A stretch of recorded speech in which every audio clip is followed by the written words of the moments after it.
I segni del degrado sono accentuati, in particolare il basamento che lentamente si sta sgretolando. Il secondo sopralluogo sulla statua del Gattamelata ha confermato, se mai ci fossero ancora dubbi, che il capolavoro del Donatello versa in condizioni di salute molto critiche.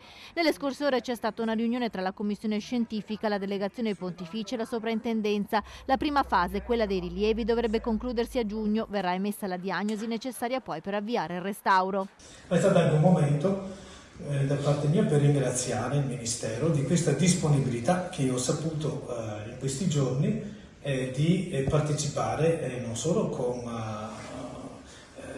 l'elemento istituzionale di tutto ciò che prevede il rapporto con la sovrintendenza e con il Ministero stesso, ma anche con l'impegno finanziario. Monsignor Fabio Dalcin, delegato pontificio, ha voluto ringraziare il Ministero per la notizia di un finanziamento di 500.000 euro annunciato dal sottosegretario alla cultura Vittorio Sgarbi, che nei mesi scorsi aveva animato la polemica esprimendosi contro l'ipotesi di spostare il monumento equestre all'interno di un museo per sostituirlo con una copia. Messe da parte le polemiche, si attende ora la diagnosi, come ha detto il sovrintendente dei beni architettonici e culturali. Effettivamente abbiamo mostrato insieme che qualcosa è a rischio, non è, soprattutto proprio nel basamento, ci sono gli stacchi, ci sono elementi che sono, come dire, a rischio di crollo e anche di danno a persone e cose.